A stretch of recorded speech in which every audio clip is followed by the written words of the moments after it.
Amis, j'espère que tout le monde va bien. Petite guidance. Soul Healing. Pour les vies antérieures. Alors, je vous explique. Je ne sais pas si vous voyez mes cartes. Est-ce que vous voyez mes cartes?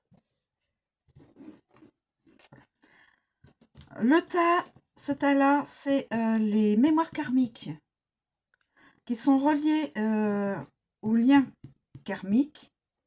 Et là, qui exprime une vie antérieure.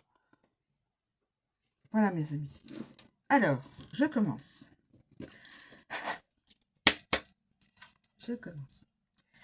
S'il vous plaît, pouvez-vous nous donner une mémoire karmique d'une vie antérieure ou de cette vie-là actuelle, s'il vous plaît?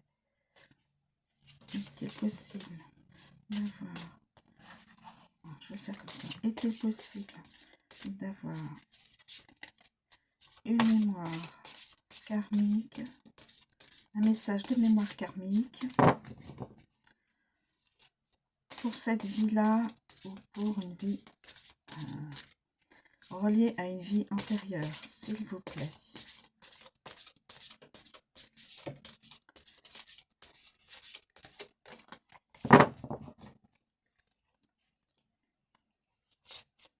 Y a-t-il possibilité d'avoir une mémoire? Écoutez, je prends celle-ci.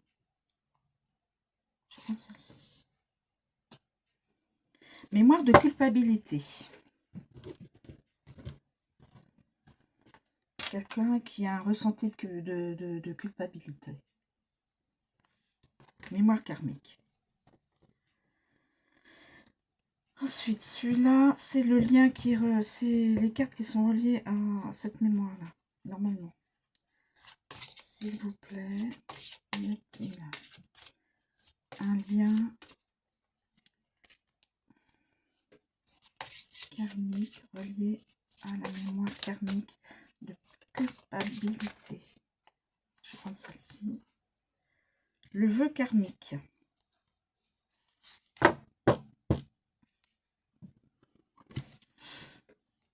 Donc ça, je ne sais pas ce que ça veut dire, ça. On voit un cœur, comme un cœur. La mémoire, donc, dans les pensées. Mémoire de culpabilité. Et puis là, on a... s'il vous plaît, pouvez-vous nous transmettre une mémoire ancienne, une mémoire antérieure, une mémoire ancienne, une vie antérieure. J'étais en train de penser à la mémoire, là. Non, c'est pas bon. Une vie antérieure. Je reviens sur Terre. Une vie antérieure. S'il vous plaît. Quelle est la vie antérieure? Reliez à cela. S'il vous plaît. Je pense celle-ci. La sorcière. La sorcière. La sorcière. Alors, mémoire de culpabilité. Le vœu karmique et la sorcière.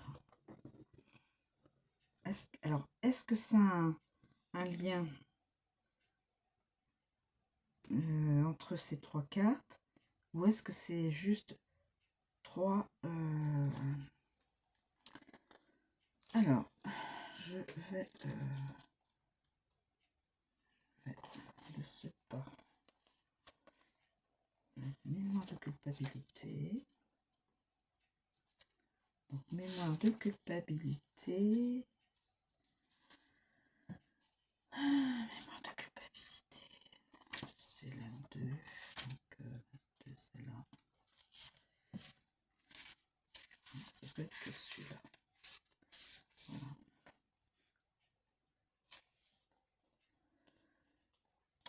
Si aujourd'hui les lois posent un cadre de sécurité où la présomption d'innocence prime lors d'une accusation, ce ne fut pas toujours le cas.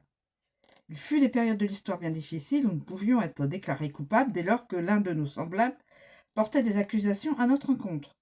Le juge et les juges ne manquaient pas d'imagination pour mettre à l'épreuve la pureté de notre cœur et de notre innocence.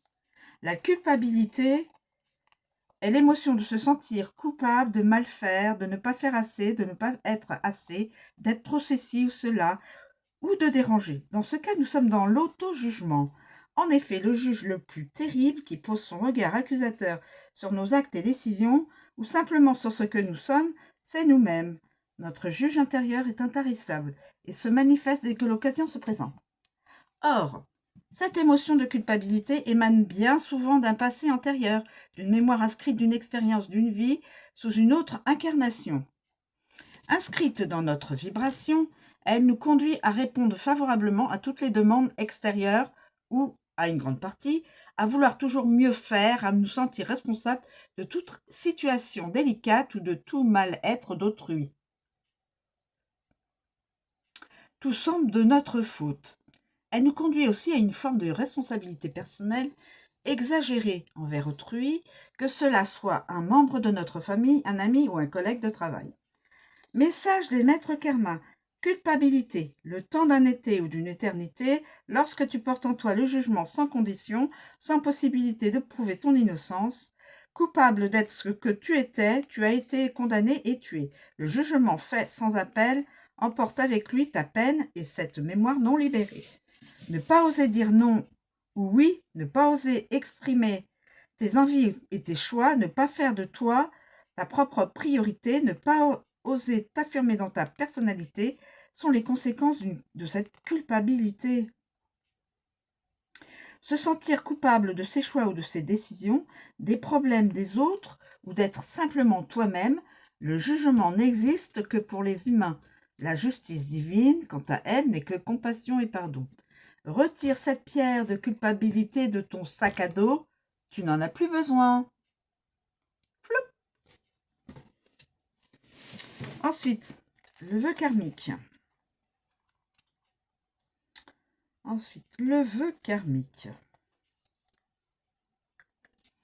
Le vœu karmique. Alors, le vœu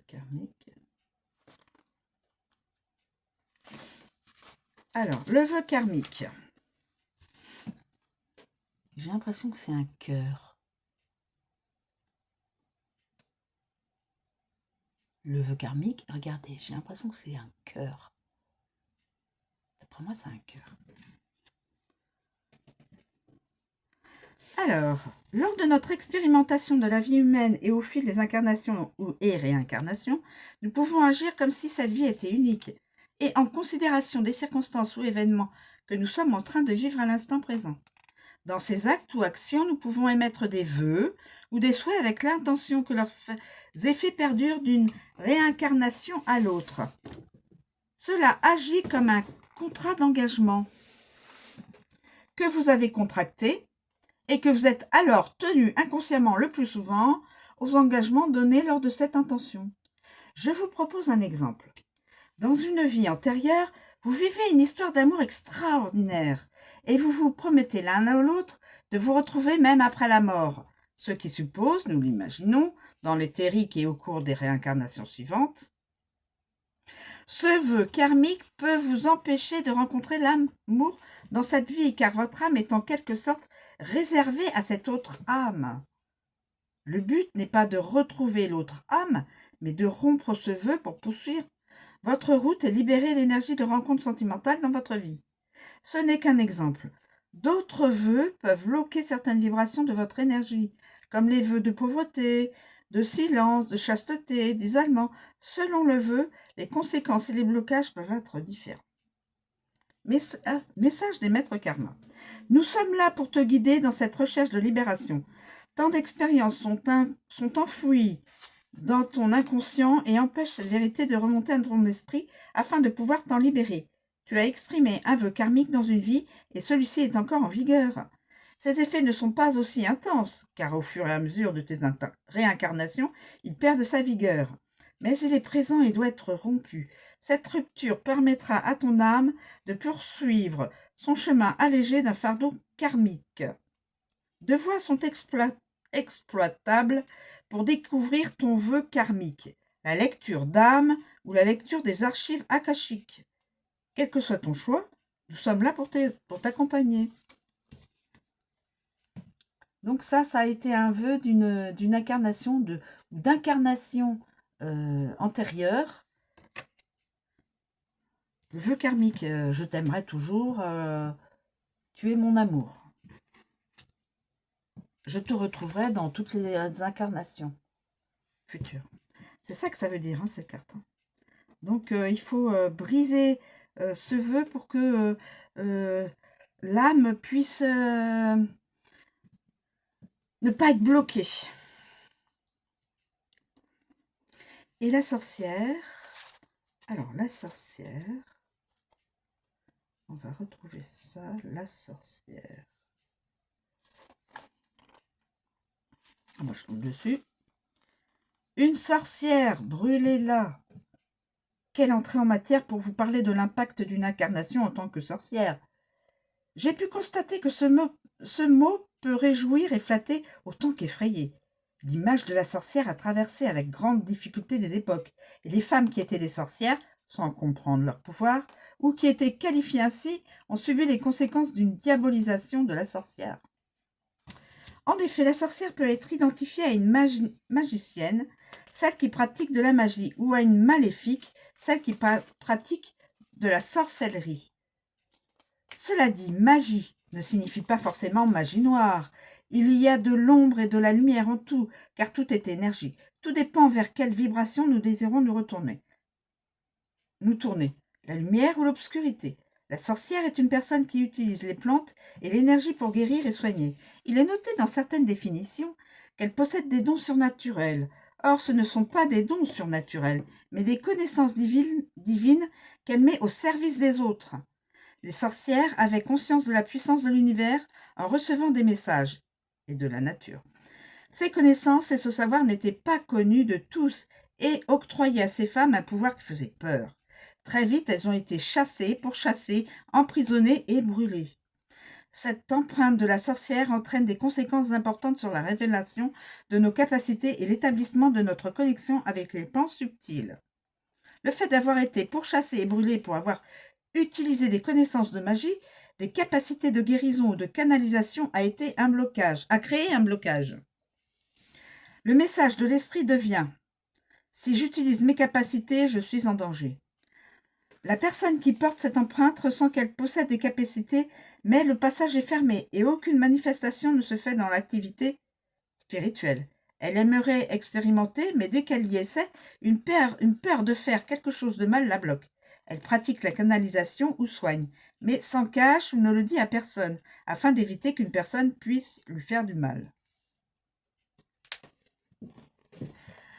Message des maîtres karma. Chaque expérience de vie humaine détient un chemin de lumière pour évoluer dans son cœur et la révélation de son être profond. Quelle qu'en soit l'issue, tout est à sa place et se construit dans un tracé divin déjà dessiné. L'humain est très prompt à donner des identifications à la personne connectée à sa nature profonde. Pourtant, c'est ce qu'il y a de plus naturel et de puissant pour l'âme. Dès lors que cela souligne une différence ou un pouvoir que certains ne possèdent pas, cela engendre de la peur. La sorcière est l'une de tes identifications et l'une des vies antérieures que tu as expérimentées. Cette expérience était nécessaire pour ta compréhension de l'unité et l'acceptation de la différence en cohésion avec les lois de l'univers. Cela a été aussi nécessaire à l'affirmation de tes capacités à soigner, à guérir et à utiliser les plantes pour le bien de tous. Cette sorcière que tu as été représente ton être spirituel, celui qui défie certaines lois de la matière pour se mettre au travail, pour se mettre au service du subtil et de l'énergique. Un rôle que tu n'assumes pas et caches sous le manteau, persuadé de ton illégitimité. Sorcière n'est qu'une identification. Détache-toi de ce personnage, relié à la peur de ta puissance et de tes capacités, en te libérant de cette mémoire ancienne. Cette vie n'est qu'une étape de ton chemin pour être pleinement ce que tu es et réaliser ta mission de guérison et de soin. Voilà. Alors, en fin de compte, mes chers amis, Donc ça, c'est la mémoire de culpabilité. Nous avons une autre, je pense que en fin de compte, ça peut être que 3 personnes. En lisant tout ça, c'est 3 personnes bien distinctes. Alors, il y a la personne qui était dans une de ses vies antérieures, une sorcière, probablement une bonne sorcière, hein, était, bon, pas automatiquement faire des maléfices ou des choses, le mal, hein, voilà. Cette personne-là, c'était, elle voulait retrouver dans toutes les incarnations son grand amour, et donc elle se bloque dans sa vie à rencontrer d'autres personnes dans l'espoir de retrouver son âme des incarnations anciennes, des vies antérieures. Et puis cette personne-là, qui, a, dans une des vies antérieures, s'est sentie coupable de quel crime, je ne sais pas, bien sûr, mais voilà, la culpabilité est bien aussi enracinée inconsciemment dans sa mémoire cellulaire. Donc voilà, c'est 3 personnes bien distinctes. Donc évidemment, c'est de l'ordre général. Personne ne pourra se retrouver automatiquement dans une de ces personnes, dans une de ces cartes karmiques, hein, parce que c'est du karmique. Et puis c'est de l'intemporel. Donc la personne qui se sent, qui a intérieurement, qui se sent coupable, est plus effectivement reliée à cette carte-là. Coupable de quoi? Ben, ça, c'est des vies antérieures. La personne qui ne veut que son grand amour des vies antérieures, voilà, elle se reflètera plus dans cette carte-là. Et la personne qui donne des soins, qui fait des soins, et qui, voilà, et qui fait peut-être des choses qui ne sont pas vues, mais qui sont de belles choses, hein, qui guérissent et tout ça, peut se retrouver dans cette carte-là. Je pense que c'est comme ça que ça se... enfin, moi, c'est comme ça que je l'interprète. Voilà. Donc, je vous remercie de me suivre. Je vous remercie de continuer à m'écouter.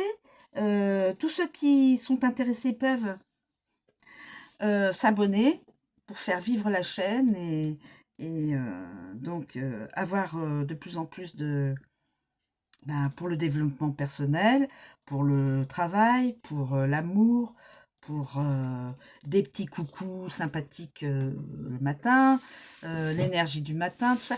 Je fais des petites choses un petit peu différentes pour que chacun puisse écouter ce qu'il a envie d'écouter. Et il y a aussi des cartes de nos guides qui peuvent nous protéger.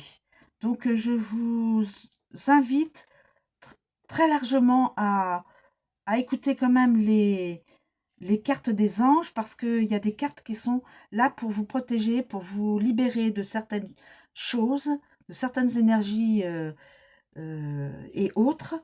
Et ceux qui écoutent seront libérés ils le sentiront dans leur être. Voilà. Je vous remercie de me suivre donc. Et puis je vous souhaite une très bonne journée et à bientôt. Merci encore.